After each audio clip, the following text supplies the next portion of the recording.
जी हां दोस्तों, योगी से नाराज उत्तर प्रदेश के ब्राह्मणों ने तोड़ दिया भारतीय जनता पार्टी का हैट्रिक वाला सपना। 2027 में चलाएंगे अखिलेश की साइकिल। बहुत स्वागत है आप सभी का। आप देख रहे हैं द राजनीति का विशेष सेगमेंट खबर और विश्लेषण। मैं हूं जब्बार खान। दोस्तों, आखिर बीते 2 हफ्तों में ऐसी कौन सी स्थिति उत्तर प्रदेश में उत्पन्न हो गई जिसकी बुनियाद पर यह कहा जा रहा कि योगी से नाराज ब्राह्मणों ने बीजेपी को सबक सिखाने का फैसला लिया है। आखिर अखिलेश यादव ने ऐसा कौन सा कदम उठाया जिसकी बुनियाद पर उत्तर प्रदेश का ब्राह्मण समाजवादी पार्टी के अखिलेश के पीडीए के साथ में कदम ताल करता हुआ 2027 के विधानसभा चुनाव में दिखेगा।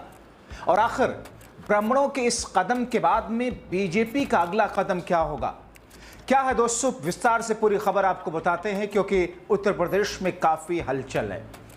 दोस्तों, आपने 2017 के बाद से योगी राज में देखा कई बार, चाहे पुलिस एनकाउंटर हो या कुछ दूसरे मामले, यूपी के ब्राह्मणों की नाराजगी कई मौकों पर देखने को मिली।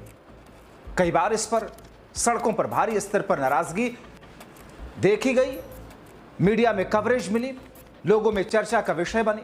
हाल में उत्तर प्रदेश के मुख्यमंत्री योगी आदित्यनाथ के सजातियों, विशेष रूप से राजपूत व करणी सेना का उत्पात और प्रदेश में बढ़ते आपराधिक घटनाओं पर बीजेपी का बैकफुट पर होना, और तब से ये बातें कही जाने लगी कि 27 में सत्ता परिवर्तन का ट्रैक दिखने लगा।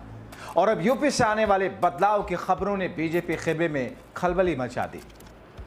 दोस्तों, हाल में लखनऊ के राम मनोहर लोहिया सभागार में उत्तर प्रदेश के पूर्व मुख्यमंत्री और सपा के मुखिया अखिलेश यादव ने जिस अंदाज में प्रबुद्ध सभा का आयोजन किया, जिस तरीके से अपने साथ में हरिशंकर तिवारी के बेटे कुशल तिवारी को मंच पर बिठाया, वो इस बात का एक ट्रेलर था जिसे मैंने शुरुआत में आपके सामने बात रखी दोस्तों। मगर इससे खास बात और जो लोगों का ध्यान खींचती वो ये कि इस आयोजन का संचालन कर रहे पवन पांडे योगी सरकार में मारे गए ब्राह्मणों की सूची पढ़ते हुए मठाधीश ने ठाना है ब्राह्मणों को यूपी से मिटाना है। ब्राह्मणों ने भी अब माना है 27 में पीडीए के सत्ताधीश की सरकार को लाना है। ऐसे नारों से पूरा सभागार गूंज रहा था दोस्तों। और उस वक्त न सिर्फ एक संदेश, एक संकेत, बल्कि उत्तर प्रदेश की राजनीति की नई दशा और दिशा के नए ट्रैक की तरफ लोग निगाहें उठाकर देख रहे थे। तो अब उस पीडीओ को, जिसमें पिछड़ा, दलित, अल्पसंख्यक के साथ में अखिलेश यादव अगले की भी बात करते रहे, उसमें ब्राह्मण समाज जुड़ने को तैयार बैठा है। जय परशुराम के उद्घोष से यह प्रबुद्ध सभा समाजवादी पार्टी को 2027 में उत्तर प्रदेश की सत्ता में बैठने के लिए संकल्पित भी हो रही थी। यह प्रयास राजनीतिक रूप से तब गर्म हुआ जब पूर्वांचल में स्थित गोरखपुर जिले के दिवंगत नेता हरिशंकर तिवारी के घर प्रवर्तन निदेशालय, इन्फोर्समेंट डायरेक्टरेट ने छापा मारा।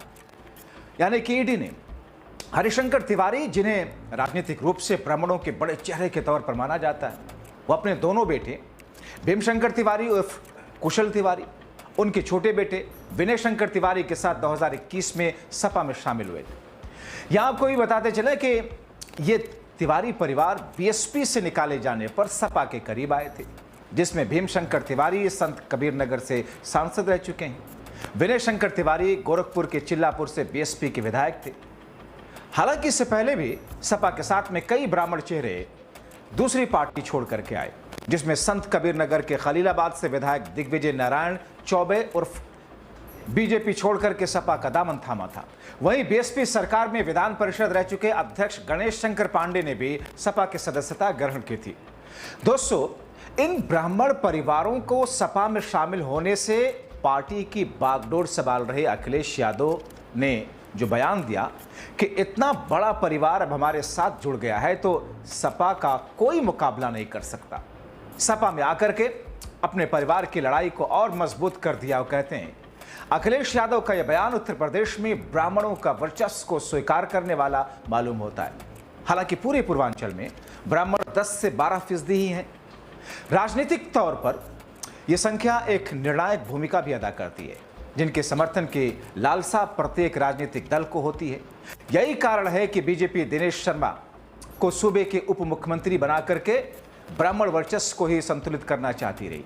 वहीं पर बीएसपी 2021 के अगस्त और सितंबर में प्रबुद्ध वर्ग सम्मेलन के जरिए अपने साथ जोड़ने में लगी हुई रही, जिसमें सतीश चंद्र मिश्र, मथुरा के पूर्व विधायक श्याम सुंदर शर्मा, नकुल दुबे को आगे रख रही है, जो ब्राह्मण समाज को अपने साथ जोड़ रहे थे। हालांकि बीएसपी का जो दांव था कितना कारगर होगा, उसका एक आकलन 2014 के चुनाव से ठीक पहले उसकी राजनीतिक योजनाओं में देखा जा सकता है, जहां मायावती को उम्मीद थी कि वो जाटव और अन्य उपजातियों को टिकट दे करके दलितों, मुसलमानों, ब्राह्मणों को संतुष्ट कर पाएंगे, जिसके लिए बीएसपी ने 15 ओबीसी, 22 ब्राह्मण, 18 मुसलमान, 8 क्षत्रिय, 17 दलितों को टिकट दिया। खामियाजा यह हुआ कि पार्टी उन जगहों से भी चुनाव हार गई जहां से पार्टी की राजनीतिक जीवन की शुरुआत हुई थी। रही बात अखिलेश यादव के ब्राह्मणों के प्रति राजनीतिक लाभ की, जिसका आकलन बहुत सूक्ष्मता से करने की जरूरत है, क्योंकि अखिलेश यादव द्वारा पीडीए बनाकर उत्तर प्रदेश की राजनीति में सामाजिक न्याय का एक सफल संदेश दिया जा चुका है, जिसका लाभ उन्हें 2024 के लोकसभा चुनाव में बम्पर तरीके से मिला। इस समय उत्तर प्रदेश में राजनीतिक जमीन उसी की मजबूत हो सकती है जो 2014 से लेकर 2022 के चुनाव में बिखरी हुई पिछड़े वंचित जातियों को एक साथ लामबंद करने में कामयाब होता है। और इस दिशा में सफलतापूर्वक तरीके से समाजवादी पार्टी अपने पीडीए, पिछड़ा, दलित और अल्पसंख्यक के फार्मूले से आगे बढ़ रही थी, जिसका लाभ लोकसभा चुनाव में 56% दलित, 34% गैर यादव के वोट के साथ अपने पाले में लाने में कामयाबी मिली। इस तरीके से पीडीए का आकलन होना अभी बाकी था, जहां यह अंदाजा लगाया जा रहा था कि डॉक्टर अंबेडकर के छूटे हुए मिशन को पूरा करने वाले उत्तर प्रदेश पहला उदाहरण बन सकता है। डॉक्टर अंबेडकर ने जनवादी क्रांति का नया सूत्रीकरण किया था। इस सूत्रीकरण में बाबा साहब ने दलितों, पिछड़ों के नेतृत्व में एक ऐसा सामाजिक गठजोड़ बनाने की योजना पेश की थी, जिसमें पिछड़ों, आदिवासियों, अल्पसंख्यकों को मिला करके एक मोर्चा बने। और इसी विचार को आगे बढ़ाते हुए पीडीए के द्वारा अखिलेश यादव ने उत्तर प्रदेश की राजनीति को सामाजिक न्याय बनाम भारतीय जनता पार्टी के हिंदुत्व की तरफ मोड़ दिया, जिसमें जरूरत यह थी कि जो पिछड़ी जातियां, जिनमें कुर्मी, कोयरी, पासी, निषाद, जो कि एक समय में समाजवादी पार्टी के साथ थे, उन्हें एक बार फिर से साथ लाने का मौका भी मिल जाता, जिसकी कुछ झलकियां पीडीए के कार्य पद्धतियों में देखना बाकी थी। हालांकि अगर इसे बीएसपी के उदाहरण से देखें, जिसमें सामाजिक गठबंधन की विफलता देखी है, उत्तर प्रदेश में ब्राह्मण जातियों में कोई समरूपता नहीं है। इन्हें आप देखें 3 वर्ग तरीके से देख सकते हैं बांट करके। एक वर्ग उन समूहों का है जो कि सूबे की शुरुआती राजनीति से ही सशक्त और आर्थिक, सामाजिक और राजनीतिक रूप से ताकतवर है, जिसका नेतृत्व कांग्रेस प्रदेश की राजनीति में शुरुआती दौर में क्या करती थी, जिनमें कमलापति त्रिपाठी, वर्तमान में राजेश मिश्रा, प्रमोद तिवारी मुख्य रूप से हैं। दूसरा वर्ग उन समूहों का है जो कि केवल राजनीतिक दलों से संरक्षण चाहते हैं, जिससे वो अपने व्यापार, ठेकेदारी, एक संस्थागत वर्चस्व को बनाए रखें। बीएसपी ने सबसे पहले इन्हीं वर्गों को अपने राजनीतिक उद्देश्यों से जोड़ा। तीसरा वर्ग उन समूहों का है जो कि आज भी किसानी करके, खेतीबाड़ी करके जीवन यापन करते हैं, या फिर गांव में जजमानी प्रथा को कायम रखते हुए अपने घर की आर्थिक और सामाजिक स्थिति को चलाने की कोशिश कर रहे हैं। गरीब पंडितों का यह समूह राजनीतिक तौर पर सशक्त होने से ज्यादा अपनी सामाजिक और आर्थिक हालत को सुधारने की कोशिश में सपा के साथ जाने पर किन वर्गों को फायदा होगा, यह भी आकलन करने की जरूरत है।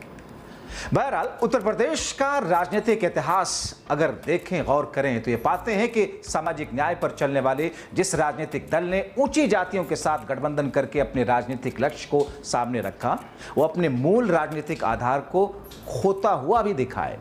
बीएसपी इसकी एक बड़ी मिसाल है।